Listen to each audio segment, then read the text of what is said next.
O telescópio espacial.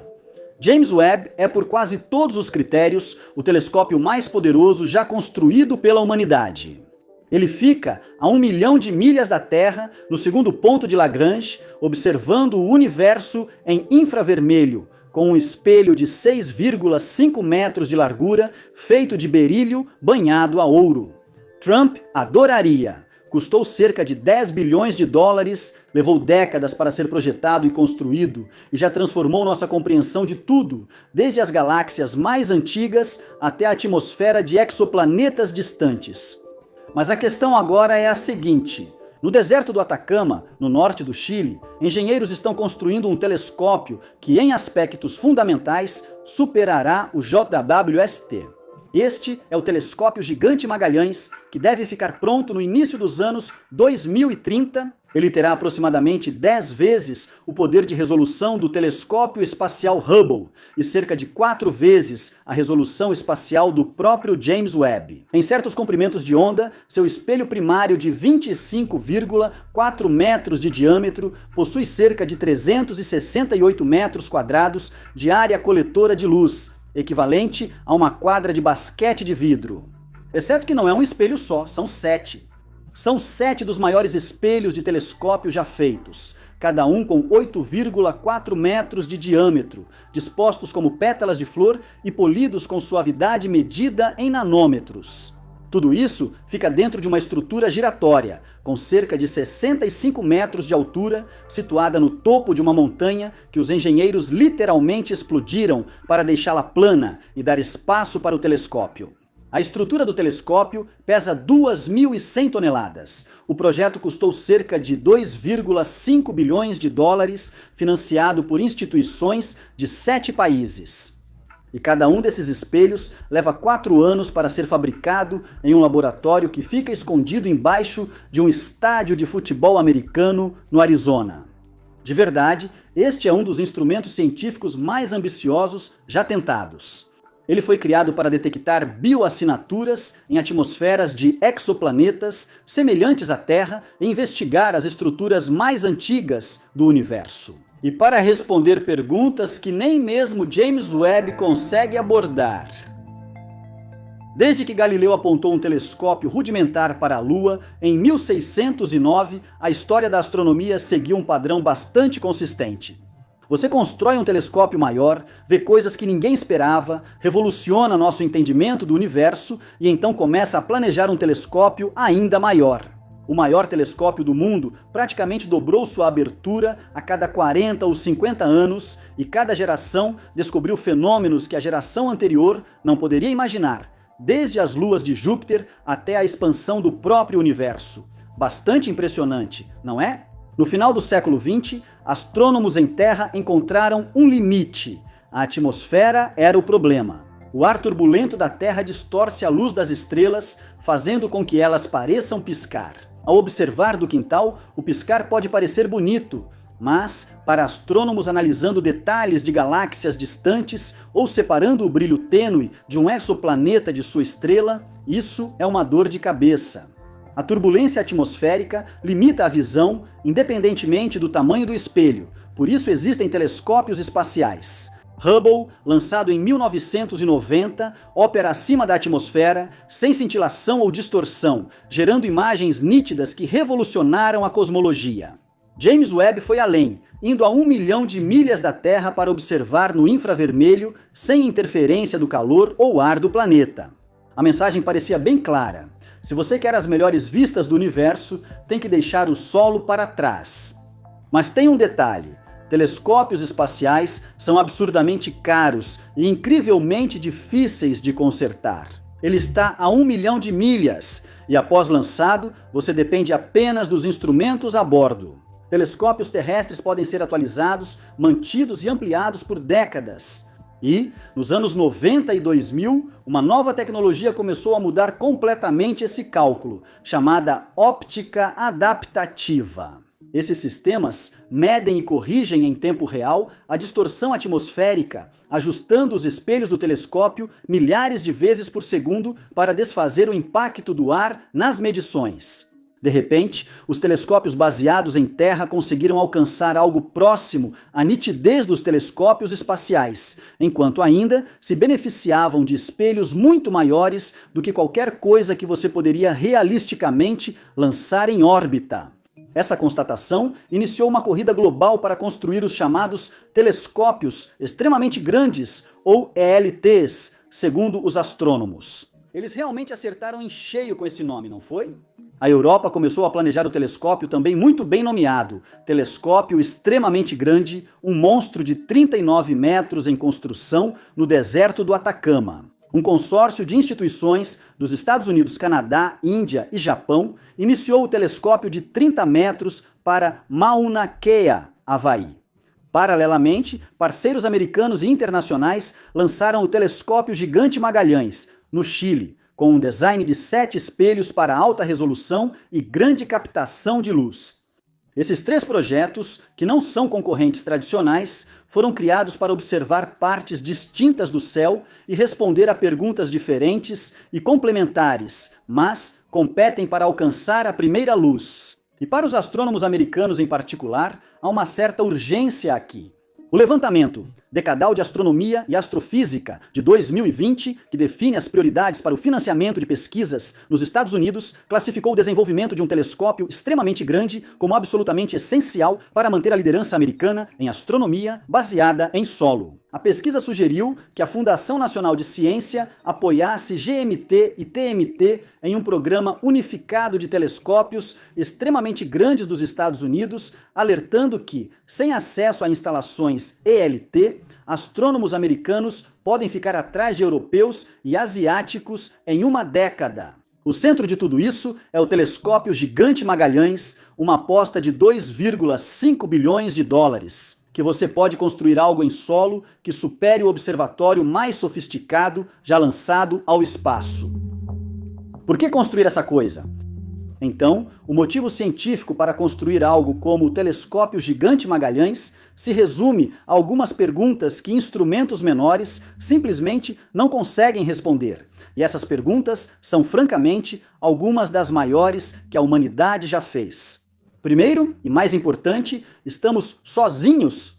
Nos últimos 30 anos, astrônomos encontraram milhares de exoplanetas em torno de outras estrelas, incluindo dezenas de mundos rochosos, na chamada zona habitável, onde a água líquida poderia teoricamente existir. Mas descobrir um planeta e realmente caracterizá-lo são duas coisas muito diferentes. Para saber se um mundo distante semelhante à Terra tem atmosfera, se há vapor d'água, oxigênio ou metano e assinaturas químicas que indiquem vida, é necessário um telescópio com alta resolução e grande capacidade de captar luz. Você precisa separar o brilho muito tênue de um pequeno planeta do brilho ofuscante de sua estrela-mãe, e então precisa espalhar esse pequeno fluxo de fótons em um espectro detalhado o suficiente para revelar moléculas individuais. A ciência é insana. Atualmente, conseguimos fazer isso com grandes gigantes gasosos e quentes, mas detectar algo do tamanho da Terra em torno de uma estrela similar ao Sol exige um espelho de pelo menos 20 metros de diâmetro. Há também a questão das origens cósmicas. James Webb já encontrou galáxias formadas muito cedo na história do universo, algumas aparecendo como pontos vermelhos brilhantes em imagens de campo profundo. As observações do Webb levantam tantas perguntas quanto respondem. Como essas galáxias se formaram tão rápido? Como eram as primeiras estrelas? Como os elementos que nos formam foram distribuídos pelo cosmos? Dar continuidade a essas descobertas requer espectroscopia detalhada que só um telescópio gigante em terra pode fornecer, dividindo a luz dessas galáxias antigas em fatias finas para medir velocidades e composições químicas de estrelas e gases. E então existe o universo escuro. Sabemos que a matéria comum, a substância que compõe as estrelas, os planetas e nós mesmos, representa apenas cerca de 5% da massa-energia total do universo.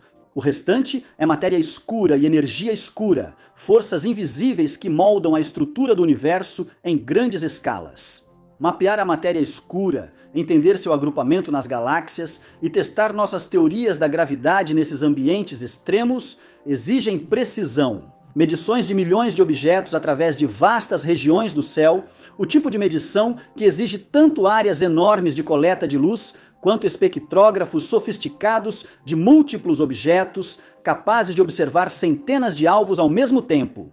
Essas questões levaram uma geração de astrônomos a começar a pensar seriamente sobre telescópios extremamente grandes nos anos 90 e no início dos anos 2000.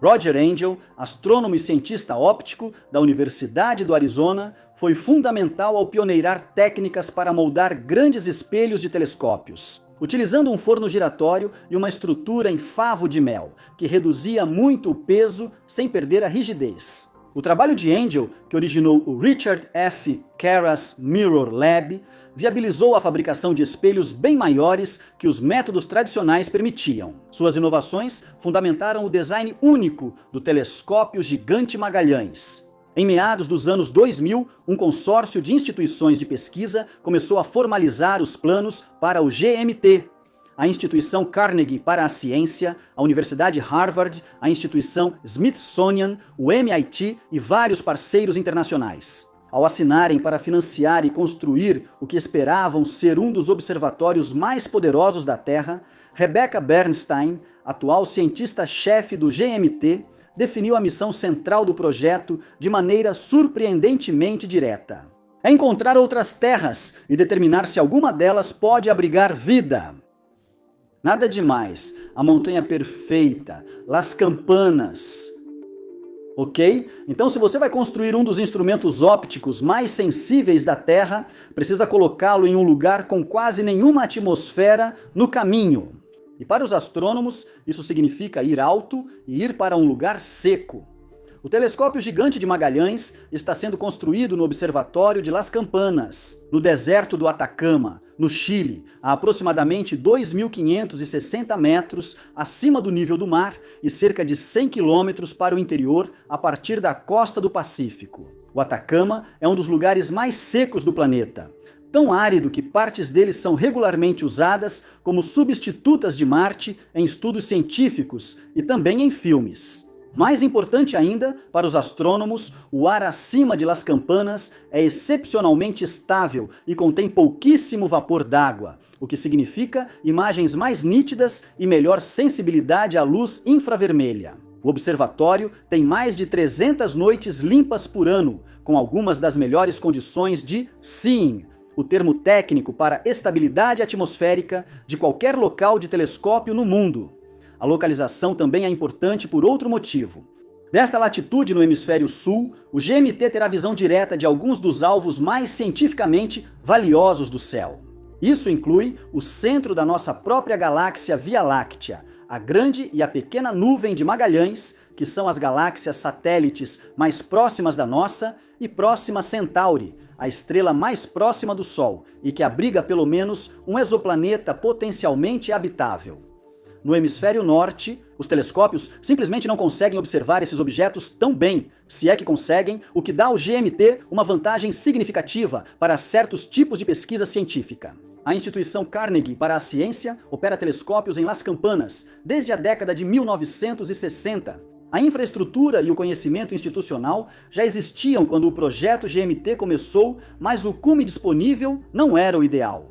Em 2012, engenheiros detonaram explosivos para nivelar o pico, removendo o topo da montanha, para criar uma plataforma nivelada que acomode o telescópio e sua grande estrutura giratória. As vantagens do Atacama trazem desafios. O local enfrenta grandes variações de temperatura entre dia e noite, ventos fortes que podem ser perigosos e risco constante de terremotos nesta região ativa. Tudo isso significa que a estrutura do telescópio na montanha precisa ser projetada para sobreviver a condições que destruiriam uma estrutura mais delicada, um verdadeiro feito da engenharia.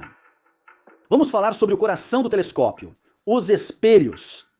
O telescópio gigante Magalhães usa 7 segmentos de espelho primário, cada um com 8,4 metros de diâmetro, dispostos em padrão semelhante a uma flor, com 6 pétalas ao redor de um disco central bem bonito.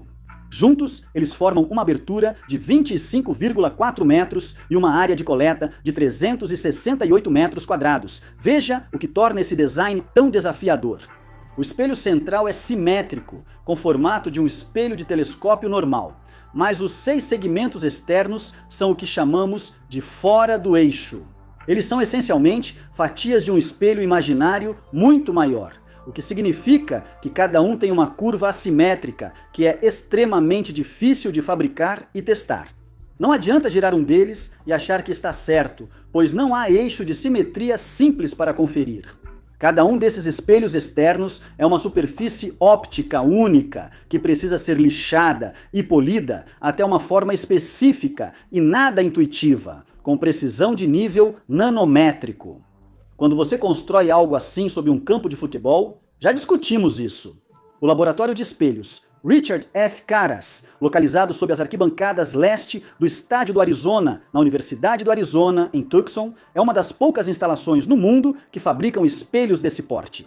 O processo começa com cerca de 20 toneladas de vidro borosilicato E6, um material de baixa expansão fabricado pela Ohara Corporation do Japão, que pode suportar mudanças extremas de temperatura sem deformar. Esse vidro é colocado em um forno rotativo e aquecido a cerca de 1165 graus Celsius até derreter e se espalhar por um molde. O forno gira enquanto o vidro está fundido e a força centrífuga empurra o material para fora e para cima, contra as bordas, formando naturalmente uma forma rasa e curva que se aproxima da superfície parabólica final. Essa técnica, chamada fundição por rotação, reduz muito o desbaste necessário, pois o espelho já sai do forno quase no formato certo.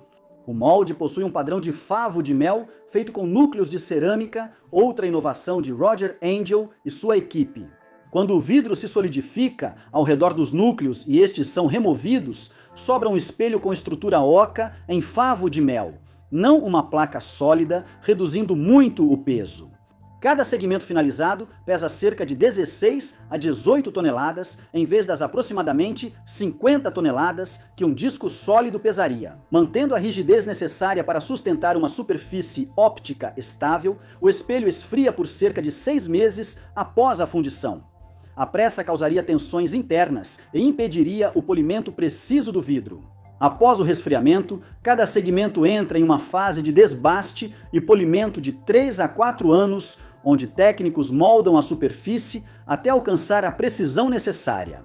O nível final de suavidade aqui é realmente absurdo. Os picos e vales na superfície final do espelho são menores que 25 nanômetros, e isso talvez não signifique muito para você, mas que tal isso? É menos de 1/1000 da largura de um fio de cabelo humano. E se você aumentasse um desses espelhos até o tamanho da América do Norte, a maior saliência teria cerca de 3 centímetros de altura. Isso é incrível! O primeiro espelho do GMT foi fundido em 2005 e concluído em 2012. Os segmentos seguintes foram fundidos em 2013, 2015, 2017, 2021 e o sétimo e último espelho entrou no forno em 2023. É uma frase longa, respire fundo. Cada um representa anos de trabalho e custa cerca de 30 milhões de dólares, o que significa que os riscos durante o manuseio e transporte são bem altos. Altos! Quando o primeiro espelho concluído foi enviado para o Chile, ele viajou de caminhão até o porto de Houston. Depois, seguiu de navio ao redor do extremo sul da América do Sul até a costa chilena e, finalmente, por estrada, subiu até as montanhas. A jornada precisou de estruturas de transporte personalizadas para absorver choques e vibrações, e equipes monitoraram sensores na caixa durante toda essa viagem. Danificar até mesmo um segmento atrasaria o projeto por anos. Mesmo com os 7 espelhos primários instalados, o GMT ainda enfrenta da turbulência atmosférica, que exige outro conjunto de espelhos diferente para ser resolvida. Espelhos que podem se remodelar 2000 vezes por segundo. Todo esse projeto é insano. Eu só quero dizer, é simplesmente incrível o que podemos fazer. Ótica adaptativa e espelhos secundários. Certo, então?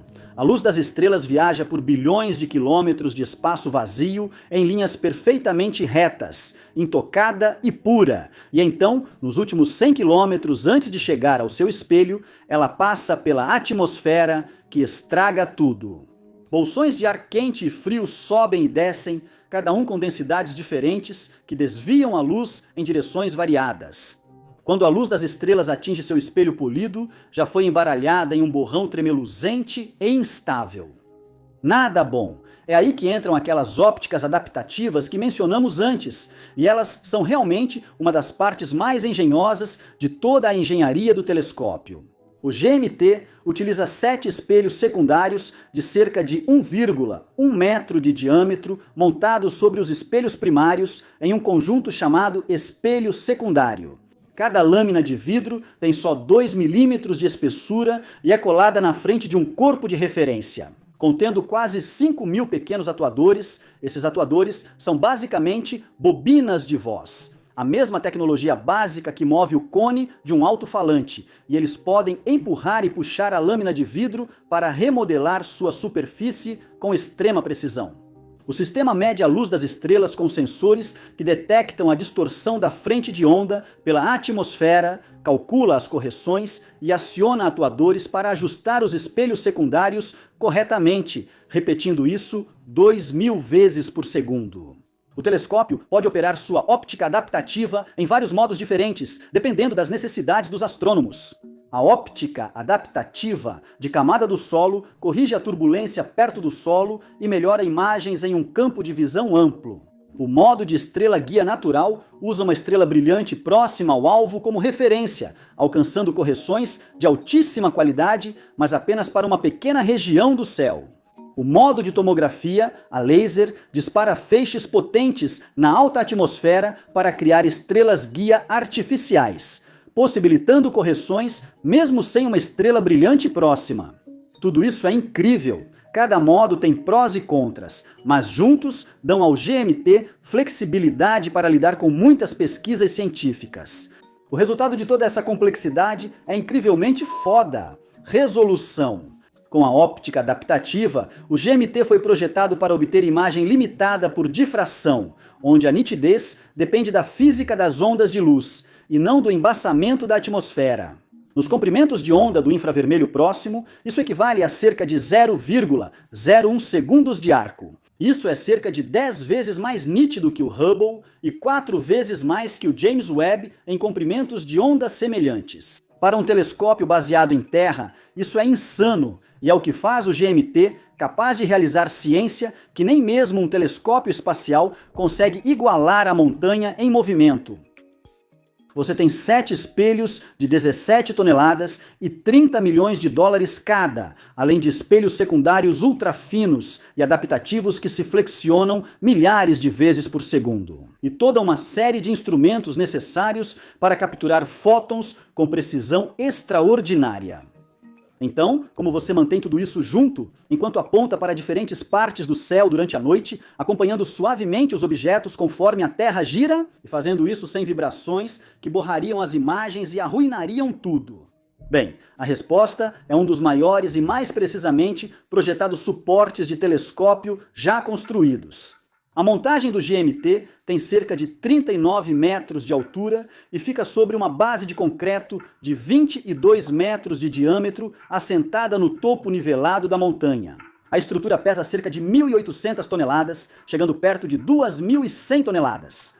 Após adicionar espelhos, instrumentos e equipamentos de suporte, mover algo tão pesado com a suavidade exigida pelo rastreamento astronômico parece quase impossível. Mas a montagem consegue isso através de uma série de mancais hidrostáticos que basicamente fazem toda a estrutura flutuar sobre uma fina película de óleo pressurizado. Essa película de óleo elimina o contato metal com metal, o que significa que não há atrito de deslizamento, nem trancos, apenas um movimento suave e contínuo. À medida que o telescópio varre o céu, a estrutura que o envolve é igualmente impressionante. Com cerca de 65 metros de altura e 60 metros de largura, é a maior estrutura já feita para um telescópio gregoriano como utilizado pelo GMT. Toda a estrutura gira em sincronia com a montagem, completando uma volta completa de 360 graus em cerca de 4 minutos. E possui enormes portas retráteis que se abrem para expor os espelhos ao céu. A estrutura, na verdade, também é uma parte ativa do sistema óptico. Os engenheiros projetaram para minimizar a turbulência interna, controlando temperaturas e fluxo de ar, garantindo que a atmosfera da cúpula se aproxime do ar frio noturno externo. Cada segmento do espelho primário fica em sua própria célula de suporte, uma estrutura de aço que contém 165 atuadores que mantém ativamente a forma precisa do espelho. À medida que o telescópio se inclina para diferentes ângulos durante a noite, sem esses suportes, a gravidade distorceria o vidro conforme ele se movesse, arruinando o trabalho cuidadoso de modelagem que levou anos para ser alcançado. O telescópio tem coberturas protetoras nos espelhos que se retraem em pouco mais de 2 minutos no início das observações, protegendo essas superfícies de 30 milhões de dólares contra poeira e detritos quando não estão em uso. E é aqui que as coisas ficam um pouco incomuns. Como o GMT ainda está em construção, engenheiros precisam testar procedimentos, ensaiar manutenção e identificar problemas de design antes da chegada dos equipamentos reais. E a solução deles foi o Bob, o construtor de comportamento do observatório, e isso é um gêmeo digital em escala real de todo o observatório, construído usando a plataforma de jogos Unreal Engine, e é com precisão centimétrica. Engenheiros podem usar avatares virtuais para circular pela instalação, operar caminhões e guindastes simulados, treinar remoção de espelhos e realizar operações complexas, sem riscos. Um jornalista que visitou o projeto descreveu ter acidentalmente dirigido um caminhão virtual para fora da borda dentro do recinto, que é exatamente o tipo de erro que você quer cometer em uma simulação, em vez de com pessoal real e um espelho enormemente caro. Agora, os instrumentos, o espelho do telescópio, não importa o quão grande ou precisamente polido, na verdade não faz ciência sozinho, ele apenas coleta luz. As descobertas reais acontecem nos instrumentos montados no ponto focal, onde essa luz coletada é separada, medida, analisada e convertida em dados que os astrônomos podem interpretar. O GMT foi projetado para receber alguns dos instrumentos mais sofisticados já feitos para a astronomia terrestre. O design óptico gregoriano do telescópio permite montar até 10 instrumentos em uma estação focal, recebendo luz direta ou via um sistema robótico de fibras, chamado Manifest. Para a primeira luz e início das operações, o GMT terá 4 instrumentos principais, 2 para comprimentos de onda visíveis e 1 para infravermelho próximo, cada qual voltado para questões científicas que outros telescópios não conseguem responder. Vamos começar com um que pode detectar vida em outro mundo. GCLEF, sigla para GMT Consortium Large Earth Finder. É um espectrógrafo óptico de alta resolução criado para medir deslocamentos Doppler na luz estelar causados por planetas puxando suas estrelas hospedeiras. Essa precisão de dezenas de centímetros por segundo é suficiente para detectar a oscilação gravitacional causada por um planeta com massa da Terra na zona habitável de uma estrela semelhante ao Sol. O GCLEF não só encontra planetas, mas também pode analisar suas atmosferas.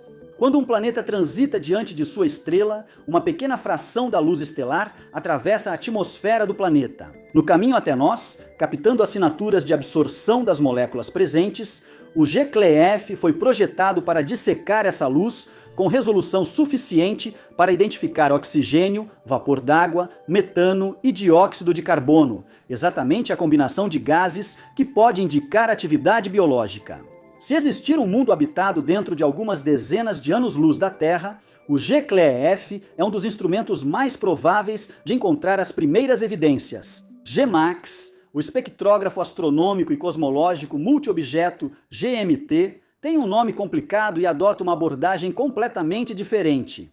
Em vez de focar em uma única estrela com precisão extrema, ele distribui sua atenção por centenas de alvos simultaneamente, capturando espectros de galáxias espalhadas por um campo de visão de vários minutos de arco de largura. Isso o torna ideal para levantamentos, mapear grandes estruturas do universo e medir o desvio para o vermelho de galáxias distantes, rastrear como a matéria se agrupa no tempo cósmico e investigar a energia escura, analisando a mudança da expansão do universo em bilhões de anos. Enquanto o GCLEF é um rifle de precisão, o GMAX é uma lente grande angular. Para trabalhos no infravermelho, o GMT irá utilizar o GMT-IFS e o GMT-NIRS. O GMT-IFS é um espectrógrafo de campo integral com óptica adaptativa, criado para fornecer imagens e espectroscopia com resolução limitada por difração no infravermelho próximo. Campo integral significa que ele captura o espectro em cada ponto de uma área bidimensional do céu, simultaneamente permitindo que os astrônomos construam mapas detalhados de velocidade e composição química em uma única observação. Isso é perfeito para estudar os ambientes caóticos ao redor de buracos negros supermassivos, resolver estrelas individuais nos núcleos lotados de galáxias próximas ou dissecar a estrutura de discos protoplanetários onde novos sistemas solares estão se formando. O GMT-NIRS, por sua vez, avança ainda mais no infravermelho, cobrindo comprimentos de onda de cerca de 1 a 5 micrômetros com alta resolução espectral. Otimizado para objetos frios, como anãs marrons, estrelas anãs vermelhas e as atmosferas de exoplanetas gigantes. E então temos o Manifest, que na verdade nem é um instrumento, mas sim uma tecnologia capacitadora que torna os outros instrumentos um pouco mais poderosos. Imagine centenas de pequenos posicionadores robóticos distribuídos pelo campo de visão de 20 minutos de arco do telescópio, cada um capaz de apontar com precisão um cabo de fibra óptica para um alvo específico, como um exército de canudos espalhados pelo céu, cada um captando fótons de uma estrela ou galáxia diferente e direcionando-os para os espectrógrafos abaixo. E tudo isso é incrivelmente interessante.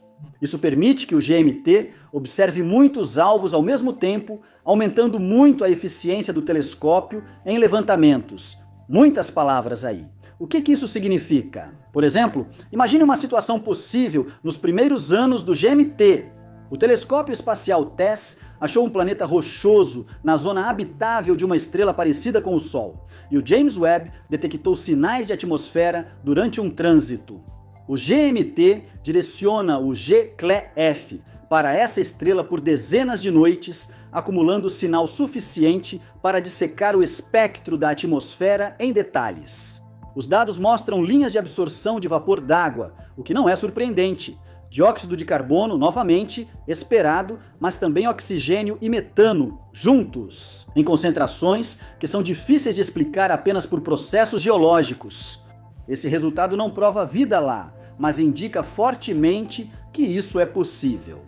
Ou imagine GMAX, analisando milhares de galáxias anãs tênues ao redor da Via Láctea, medindo velocidades estelares para mapear a distribuição da matéria escura em seus halos. Essas pequenas galáxias são dos objetos mais dominados por matéria escura no universo, e o formato exato de seus perfis pode ajudar a diferenciar teorias sobre o que é a matéria escura. Ou GMT-IFS, ao observar estrelas orbitando Sagitário A, o buraco negro central da galáxia, monitora suas órbitas com precisão para testar a relatividade geral de Einstein no ambiente gravitacional mais extremo observável. Todos esses casos científicos ainda estão um pouco fora do nosso alcance. Os instrumentos do GMT foram projetados para torná-los alcançáveis, sendo mais poderosos do que o JWST.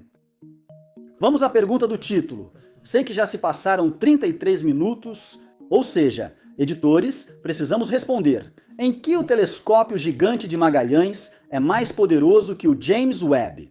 O JWST possui espelho primário de 6,5 metros de diâmetro. O espelho primário combinado do GMT mede 25,4 metros de diâmetro, oferecendo cerca de 4 vezes o diâmetro e 10 vezes a área de coleta de luz. Em comprimentos de onda sobrepostos no infravermelho próximo, o GMT alcançará uma resolução limitada por difração de aproximadamente 0,01 segundos de arco, em comparação com cerca de 0,04 segundos de arco do JWST. Em termos simples, o GMT pode ver detalhes mais finos e captar mais fótons de objetos tênues, pelo menos nas faixas de comprimento de onda em que ambos os telescópios operam. Mas os números brutos não capturam realmente o quadro completo. O GMT tem vantagens específicas que o tornam mais adequado para certos tipos de pesquisa científica. Seu sistema de óptica adaptativa, combinado com coronógrafos especializados, permitirá separar a luz dos exoplanetas do brilho intenso de suas estrelas hospedeiras, de forma mais eficaz do que o JWST consegue. Seus espectrógrafos ultra-estáveis, como o G-clef, medem deslocamentos Doppler com precisão que telescópios espaciais não alcançam. Além disso, telescópios terrestres podem ser atualizados, mantidos e receber novos instrumentos. Com décadas de operação pela frente, o JWST foi lançado com seu conjunto de instrumentos fixo, e é isso que ele sempre vai ter. O GMT vai evoluir à medida que a tecnologia melhora, podendo permanecer na vanguarda por 50 anos ou mais. Dito isso, o JWST definitivamente faz coisas que o GMT não pode. O Webb observa até 28 microns no infravermelho médio, bem além dos telescópios terrestres, pois a atmosfera absorve essa luz antes de chegar ao solo. O espaço também representa a ausência de tempo ruim, sem turbulência atmosférica para corrigir ou a luz do dia, atrapalhando as observações. Para certos casos científicos, especialmente aqueles envolvendo objetos muito frios ou muito distantes, que emitem principalmente no infravermelho térmico, o JWST continua absolutamente insuperável. O verdadeiro poder, porém, vem deles trabalhando juntos. O JWST pesquisa grandes áreas, identifica candidatos e detecta sinais de atmosferas ou espectros incomuns. O GMT, então, amplia a imagem com sua resolução superior e precisão espectroscópica para analisar em detalhes. Telescópios não são capacitores, só usamos esse título para atrair seu clique. Eles são parceiros em um empreendimento científico que nenhum dos dois conseguiria realizar sozinho, o que é muito legal. Dinheiro, política e a corrida para terminar. Mas construir um telescópio de 2,5 bilhões de dólares americanos exige mais que engenharia brilhante. Exige dinheiro, obviamente, vontade política e uma coalizão de parceiros dispostos a alocar recursos, por décadas. E nesse aspecto, a história do GMT fica um pouco complicada. O telescópio é administrado pela GMTO Corporation, um consórcio sem fins lucrativos que atualmente reúne 16 instituições fundadoras de 7 países: Estados Unidos, Chile, Austrália, Brasil, Israel, Coreia do Sul e Taiwan. Os membros internacionais incluem a Universidade Nacional da Austrália, o Instituto de Astronomia e Ciência Espacial da Coreia e o Instituto de Astronomia e Astrofísica da Academia Sinica de Taiwan. Cada parceiro contribui com financiamento em troca de uma parte do tempo de observação quando o telescópio entrar em operação. O consórcio já investiu cerca de $1 bilhão, tornando-se o maior investimento privado em uma instalação astronômica terrestre da história. O custo total estimado é de $2,5 bilhões. Ainda há um caminho a percorrer. É aí que a situação se torna politicamente interessante. O projeto está 40% concluído a preparação do local e as fundações em Las Campanas quase prontas e um grande telescópio já instalado. A estrutura de montagem está sendo construída na Ingersoll Machine Tools, em Rockford, Illinois, com componentes fabricados em 36 estados dos Estados Unidos antes de serem enviados ao Chile para a montagem. O funcionamento inicial, com ao menos 4 dos 7 espelhos primários, está previsto para o início dos anos 2030. As operações científicas completas começarão após a instalação dos 7 segmentos e finalização dos instrumentos. Em junho de 2025, a Fundação Nacional de Ciência dos Estados Unidos avançou o GMT para sua fase final de design, um marco burocrático crucial no caminho para um possível financiamento federal para a construção. Normalmente, a NSF financiaria essa fase diretamente, mas o consórcio GMTO optou por cobrir os custos de forma privada, para manter a pressão no cronograma e demonstrar comprometimento. A expectativa é que isso favoreça o GMT quando a NSF decidir sobre investimentos em grandes instalações nos próximos anos. Os Estados Unidos têm 2 projetos concorrentes de telescópios extremamente grandes, o GMT no Chile e o projeto do telescópio de 30 metros para Mauna Kea, no Havaí. A pesquisa Decadal de 2020 recomendou apoiar ambos em um programa unificado de telescópios extremamente grandes dos Estados Unidos, mas, apesar dos enormes orçamentos federais, alguns temem que o Congresso acabe financiando só um deles. Se isso ocorrer, GMT e TMT competiriam pela sobrevivência, mesmo com funções científicas complementares. A pesquisa Decadal apontou diretamente os erros. Sem acesso direto a instalações de classe ELT, os astrônomos americanos vão ficar para trás. Para aumentar a pressão, o telescópio extremamente grande da Europa, um gigante de 39 metros em construção em Cerro Armazones, no Chile, está prestes a alcançar a primeira luz. Por volta do final de 2030, potencialmente anos antes do GMT operar totalmente. Esse cronograma permite que astrônomos europeus acessem o ELT antes dos americanos, que ainda terão que esperar. Um cenário que gerou uma ansiedade real nos círculos astronômicos dos Estados Unidos. O Chile se beneficia independentemente do rumo da política internacional de financiamento.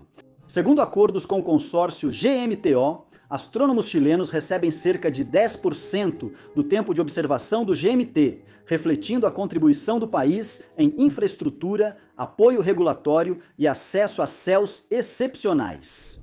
Então, em algum momento do início da década de 2030, se tudo correr conforme o planejado, as portas de um recinto de 65 metros vão se abrir no topo de uma montanha no Atacama chileno. 7 espelhos, moldados em fornos giratórios sob um estádio de futebol do Arizona e polidos até bilionésimos de metro, serão inclinados para o céu noturno. Talvez ele seja o primeiro instrumento a detectar sinais de vida em outro mundo, talvez revele a física do universo primitivo, talvez descubra algo que ninguém imaginou ainda. Obrigado por assistir.